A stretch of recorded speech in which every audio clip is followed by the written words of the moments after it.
les lois de Rosh Hashanah. Hier, on avait parlé de Eruv Tavshilin. On avait dit pour pouvoir cuisiner de Yom Tov à Shabbat. Aujourd'hui, on va parler plus de Rosh Hashanah, la prière de Rosh Hashanah, tous les minagim qu'on fait à Rosh Hashanah, le fait de manger la pomme dans le miel, le fait de manger certaines choses, pourquoi on les fait, comment il faut les faire, et de voir comment essayer au max de utiliser cette journée de Rosh Hashanah pour changer notre destin. Ok ?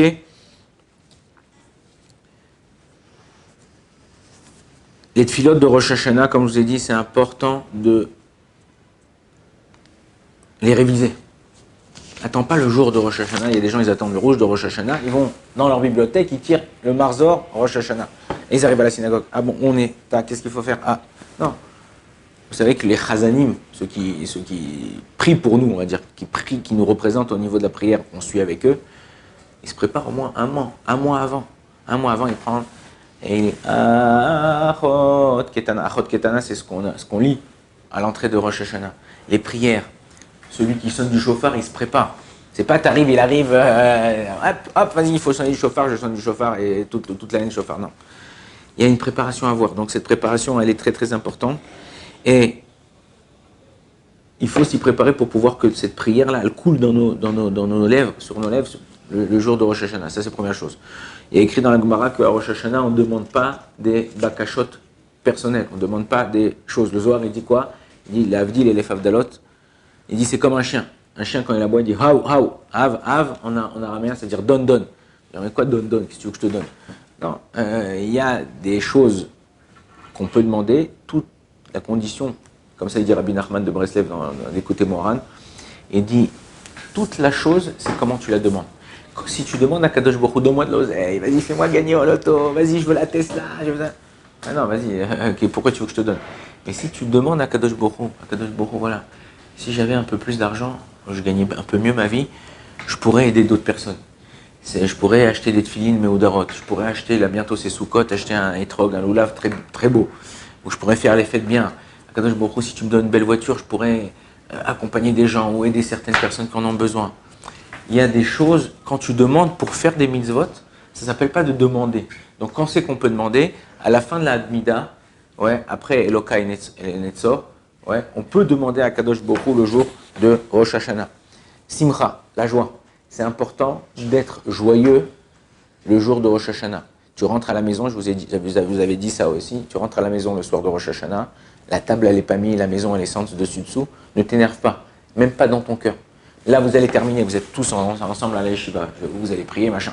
Vous allez arriver et vous allez voir que les Toran c'est les Bachurim de la yeshiva qui étudient avec vous, qui sont responsables de mettre les tables, ça, comme ils ont prié avec vous, tout ça, ils n'ont pas eu le temps de tout mettre. Hein. Ne vous énervez pas. Si c'était toi, comment tu aurais voulu que les personnes, elles te voient ou elles te... Ok? Donc en vérité, même dans ton cœur, ne t'énerve pas. Sinon, Chazve Shalom, le Harizal, il dit c'est un mauvais signe pour lui l'année. Tu t'es énervé. Moi, ça m'est arrivé. Dans ton cœur, tu t'es énervé, même sans t'énerver extérieurement, mais dans ton cœur, t'as eu un pincement, t'as allé te truc. C'est pas grave. Ça veut dire quoi, c'est pas grave? Ouais, tu te dis pas dans ta tête, ça y est, purée, vous m'avez bousillé mon année, mais non, regarde. Non. Wow. Tant qu'il y a de la vie, il y a de l'espoir. On peut tout changer à tout moment donné. À toi de voir. J'ai commencé à avoir un... Tu le sens. Chacun, on se connaît. Donc, on sent qu'on a une petite montée là de... Calme-toi, respire. Rosh Hashanah, tu peux fumer, va dans la terrasse ou sors dehors. Fume une petite cigarette, reviens, détends-toi, reviens, truc, c'est pas terminé, c'est pas grave. Ou tu mets la main à la pâte, c'est ce qu'il faut faire. Vas-y, lève tes manches, enlève ta veste et commence à aider, mets les salades, mets la table, mets les assiettes, ok, c'est pas grave. Pareil pour les Torans à la yeshiva, si tu vois qu'ils sont pas, ils sont à la bourre, aide-les. Ragoua, chaque moment à Rosh Hashanah, c'est un moment où il faut l'utiliser pour nous. C'est comme si je te dis, c'est un des exemples que le Haramim il donne. Comment il s'appelle le patron de Tesla là? Elon Musk. Il fait venir chez lui. Moi je connais comme ça quelqu'un à Ashkelon. Il a une pièce comme ça, tu ouvres. C'est 2 portes bien endeuillées comme ça, tu ouvres. Hop. Et dedans il a mis toute son oseille, ses lingots d'or, ses matins. Il m'a dit voilà. Top chrono. Je te laisse 2 minutes, tu prends ce que tu veux. Tout ce que tu as sorti en 2 minutes, c'est à toi. Tu vas pas dire, attends, vas-y, apporte-moi un café, 2 secondes. Je regarde, bon, ok, là. Non. Tu vas aller, tu vas apprendre. Au max, tu vas tout sortir. Une fois que tu as sorti, après, vas-y, prends ton café. Même si je me suis sali, j'ai déchiré mes vêtements, le truc, c'est pas grave.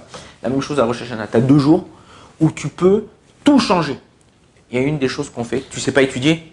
Prends un Télim. À Rosh Hashanah, on essaye de terminer le Télim 2 fois. Celui qui ne peut pas terminer 2 fois, il termine au moins 1 fois. Pourquoi 2 fois? Ça va, t'es israélien, t'as grandi ici, tu fais Déjà une fois je galère. en 2h30, en 2h30 tu fais, non? Pourquoi je vous dis ça? Parce que Télim, il y a 150 psaumes.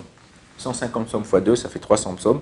300 psaumes, ça fait la même valeur numérique que Kaper. Kaper, c'est pardonner. Donc on demande à Kadosh Baruch Hu de nous pardonner.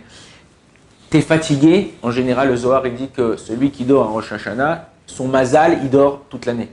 Ah, alors quoi, je dors pas, je suis fatigué, truc, je me suis levé néhonnête. Non, c'est pas vrai. Moi, je termine le repas. Si on est avant Khatsot, on est avant la moitié de la journée. En général, on est un peu avant la moitié de la journée. Je me fais un petit café, je bois, je commence à faire Tehillim. Je suis fatigué en général, je vais dormir. 1/2 heure, 1 heure, 1 heure et demie. Je dis à un de mes enfants de me réveiller. Ok? Il me réveille, je reprends, même si je suis fatigué, je n'ai pas assez dormi. C'est 2 jours dans l'année où il faut que j'assure. Ok? Il faut que je mette la patate. Donc je prends, hop, je reprends le Tehillim. Si j'ai des trucs à étudier pour mon collège ou pour peu importe, un cours que je dois donner, alors hop, j'étudie. Mais il faut savoir que essaye de sauver ton temps. Ouais, il y a sauver Willy, là c'est sauver ton temps, d'accord? Essaye de sauver ce temps, ces 2 jours-là. Ça va être 2 jours intenses. On a le mazal que cette année, c'est jeudi et vendredi. Après ta Shabbat, va une affache, tu pourras te reposer. Vendredi soir, va dormir tôt. Tu t'es levé, tu as fait les trucs, la patate. Ok, tu as fait le tachlir, tu as fait tout ce qu'il fallait faire. Mais au moins là, tu te reprends. Ok? Donc ça c'est hyper important. Shaliar Tzibour, prier dans une synagogue où il y a un bon Shaliar Tzibour. Pas un mec qui fait comment on dit, la zamba le soir et qui vient prier le matin. D'accord? Il y a des gens, il y a des synagogues où tu vois que le Shaliar Tzibour, le Chazan, c'est un tzaddik.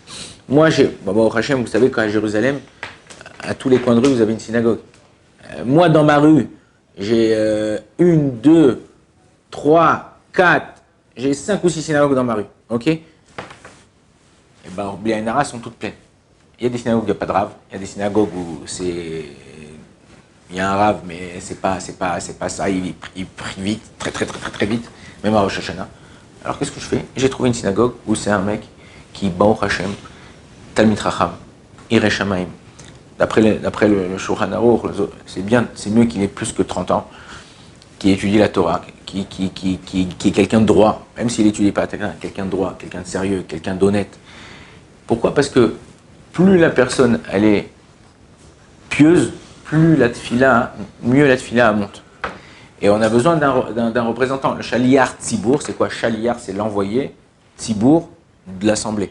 Donc, c'est lui qui nous représente. On suit nous avec lui, on prie pour nous.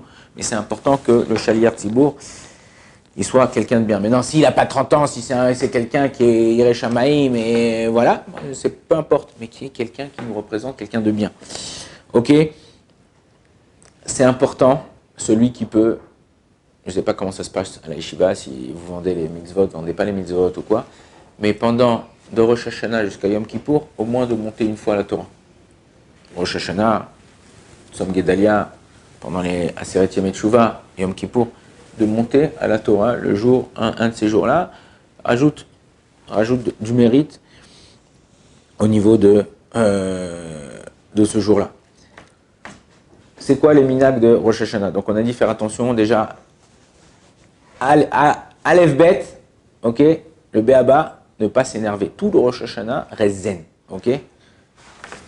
Cool Raoul, tu respires fort, tu restes cool, tu fais attention, ok? Ne pas être intransigeant sur les choses. En général, je vous dis, ça c'est pas moi qui le dis, c'est le Baal Shem Tov, il dit souvent, tu vas voir Akadosh Baruch Hu, surtout à Rosh Hashanah, Akadosh Baruch Hu, il va te montrer certaines choses. Tu vois, il y a un copain qui va venir, il va te parler mal. Ou il y a quelqu'un qui va te faire une réflexion. Il y a quelqu'un où tu vas trébucher sur quelque chose. Peu importe, ok? Toi, tout de suite, par instinct, tu vas dire, ah mais qu'est-ce qu'il est... Truc celui-là. Oh purée, il prend la tête. Selon comment toi tu juges le mec en face de toi, lui, il te juge à toi. Donc, essaye de juger du bon côté, tout le temps. Et c'est en vérité, si tu t'habitues à ça, pas seulement à Rosh Hashanah, toute l'année, tu verras que tu vivras une vie meilleure, tu seras plus heureux avec toi-même. Pourquoi? Parce que tu verras pas le mal. Tu verras pas le mal. Ah, il y a des gens qui c'est des embrouilleurs. Ah, il y a des gens qui font du mal. D'accord, ces gens-là, on a dit, il faut s'en éloigner. Au niveau de Kiddush, ok, donc vendredi soir, on fait Kiddush. Après Kiddush, on se lave les mains. Netilat Yadayim. On trempe le pain. Comme à Shabbat, on fait l'Echem Mishné. On trempe le pain dans le sel 3 fois et dans le sucre ou dans le miel. Ok? Ben Ishra, il dit comme ça, Minagim, tunisien, marocain, algérien, il trempe ou dans le sucre ou dans le miel. Combien de temps? Jusqu'à quand? Que à Rosh Hashanah? Non. Le minag en général, c'est tout le mois de Tishri. C'est-à-dire de Rosh Hashanah jusqu'à Rosh Chodesh Reshvan. Tous les Shabbats, quand tu fais motzi, tu fais un motzi lechem minaret, tu trempes 3 fois dans le sel et tu trempes dans le miel. Le sel, pourquoi? Le sel, c'est une denrée qui périt pas, enfin qui tourne pas, d'accord? Et le sel aussi, ça représente ce qu'on a porté avec les korbanot. On dit que quelqu'un qui veut la bracha dans sa maison, tout le temps, il faut que le sel et le pain ne bougent pas de sa table. C'est pour ça que même quand vendredi soir, dans toute l'année, je ne parle pas que Rosh Hashanah, toute l'année, quand tu débarrasses ta table Shabbat, vendredi soir, tu as mangé à la maison, tu débarrasses ta table, samedi matin, tu débarrasses la table, laisse toujours le pain et le sel. Le pain et le sel, c'est ça qui fait résider la bracha dans ta maison. D'accord? Donc c'est hyper important d'avoir. Donc le sel, c'est ce qui représente à ce niveau-là. Et qu'avec le sel, on était pardonné. Enfin, c'était une des choses qu'on apportait. Le sucre ou le miel, ok, c'est ce qui vient apporter, ok. Appelez-moi Bezrat Hashem, au cours de Moussa Rabba, on parlera de l'abeille et du miel. Le miel, c'est ce qui vient représenter la douceur, ok, ce qui est doux. Et étant donné que chaque chose qui va représenter un siman, ouais, Saint-Brice, chaque chose qui va représenter un siman, un signe positif, je le fais. Ok? Par exemple, la banane. Il n'y a pas de la banane dans le truc. Et si je ne veux pas me prendre de banane toute l'année, non, je rigole, eh ben, je peux manger la banane. Banane, ça vient en hébreu, c'est une connotation avec bina. Banane, en hébreu, on dit banana. Bina, banana, ou toute chose importe, même si c'est une connotation. J'avais un rave au collège qui est décédé ce mois-ci, qui s'appelait Rabbi Yaakov Peretz. Il avait fait son aliyah il y a 80 ans de Maroc. Il avait étudié à Ponyovitch. À l'époque, c'était le Rav Kahneman, celui-là qui était sauvé des camps de concentration, qui était Rosh Yeshiva de Ponyovitch. Et son mashgiach, le mashgiach, c'était le Rav Eliaou Dessler, Mirtav Meliaou, ouais, vous connaissez, c'était son mashgiach. Donc c'est un vieux Rav qui est décédé. Il nous disait, je me rappelle, veille de Rosh Hashanah, si vous avez des mets, toi tu parles français, toi tu parles russe, toi tu parles, s'il y a des mets qui ont dans votre langue une connotation positive, où tu peux tirer quelque chose de positif, prends-les le soir de Rosh Hashanah et fais la bracha dessus. Même, par exemple, il y a écrit prendre la tête du mouton, ok? Manger la tête de mouton. Ça peut être la joue, ça peut être la cervellette. Il faut faire attention parce qu'au niveau halakha, au niveau kashrut, on parle que c'est une bonne shrita, que ça a été salé comme il se faut. Souvent dans le cervelet de trucs, il y a des bêtes. Donc on ne peut pas toujours manger. Mais non, j'ai pas, moi chez nous par exemple, à la maison, on n'achète jamais la tête de mouton. Okay, à la place, je mets une tête de poisson, ou c'est tout. Je mets pas autre chose, ou des fois, j'ai même pas de tête de poisson. Il ne faut pas s'énerver pour ça. Quoi, t'as pas acheté avec sa femme, il y a des mecs, ils vont s'énerver. Quoi, t'as pas acheté la tête de poisson, t'as pas acheté la tête de mouton. C'est toi le bœuf, là, qui est en train de t'énerver, là. Calme-toi. Qu'est-ce que tu fais le soir de Rosh Hashanah en train de mettre la zizanie à table? Même si j'ai pas le mets que je dois manger, je peux faire le Yiratzon. D'accord? Je peux faire Yiratzon, Elefanecha Hashem, Elokenu. Chénier, la roche, vélo, la zanav. Tu demandes à Kadosh Baruch Hu d'être en tête et pas à la queue. D'accord? Ah, il n'y a pas de tête de truc? Ben, il n'y a pas de tête, elle est là, ta tête. Ouais, t'as une tête, toi. Donc, c'est mieux que la tête de mouton. Maintenant, au niveau des brachot, il faut faire attention. T'as fait kiddush, t'as fait motzi, on ne fait pas de brachot. À moins que ça soit un fruit. Par exemple, on va manger de la date. Tu fais boré péri parce que c'est un fruit sur la date. Et c'est tout. Tu penses à quitter tous les haetz qu'il va avoir. Quand tu vas manger les ceux qui mangent les haricots blancs, ok? Tu ne feras pas Adama. Pourquoi? Parce que toute chose, Shulchan Aruch, qui émet la pète et ta pâte, ouais, tout ce qui vient accompagner le pain, tu manges du poulet, tu manges de la salade, tu manges, je ne sais pas, certaines choses que tu manges, tu as l'habitude de manger dans un repas, ok, qui vient accompagner le repas, du riz, des champignons, des haricots blancs, des haricots verts, peu importe, ok. Quand tu les manges après que tu aies fait motzi, on ne fait pas la bracha sur ça. C'est bracha, les vatala. C'est dire le nom de Dieu en vain, il faut faire attention. C'est pour ça que je vous ai dit, on fait kiddush, on fait motzi, et après on sort les simanim. Les simanim, on ne fait pas la bracha, vous allez voir de toute manière dans la feuille, vous appelez ça chez les gens d'Afrique du Nord, la feuille de miel. C'est la feuille où en vérité tout ce qu'on fait, chacun c'est différent, mais il y a un ordre au niveau des choses qui se font. Nous chez les Sfaradim, on dit tous la pomme dans le miel, mais en vérité chez les Sfaradim, il n'y a pas écrit, c'est écrit dans le Rama. Rabbi Moshe Serlich, les Ashkenazim. Et nous on prend tous les bons minagim, on les prend. Okay, il y a d'Abkela, on prend d'Abkela. Il y a de la Damrout, on prend de la Damrout. Il y a ce qu'on veut, ok, hein, mais ok, on fait des choses. On évite de manger des choses qui sont chamoutz ou piquantes. C'est quoi chamoutz? C'est comme par exemple cornichon, ça s'appelle comment? C'est aigre. Les choses aigres ou les choses qui sont piquantes, on évite de manger. Moi, en général, le minag chez mes parents, c'était de ne pas faire le soir de Rosh Hashanah de salade. C'est-à-dire qu'on faisait kiddush, motzi, les simanim, et après on attaquait le repas. Pour plusieurs raisons au niveau halachique. C'est quoi les raisons au niveau halachique? Un, dans les salades, souvent, il y a des trucs aigres comment ça s'appelle, ou piquantes, ok, donc on évite. Et deuxième chose, il faut éviter de manger trop le soir de Rosh Hashanah. Tu peux manger bien, mais pas être à point de, oh là, j'en peux plus, tu ouvres la ceinture, tout ça et tout, parce qu'après, tu es fatigué. Après, en général, tu as du mal à te lever le matin, et d'autres choses qui accompagnent le fait de manger de cette façon. Bezrat Hashem, je pense que la semaine prochaine, on terminera les lois de Rosh Hashanah. J'espère terminer avec vous aussi les lois de Kippour, comme ça vous serez prêts à ces deux endroits. Baruch Adonai l'olam, amen, amen.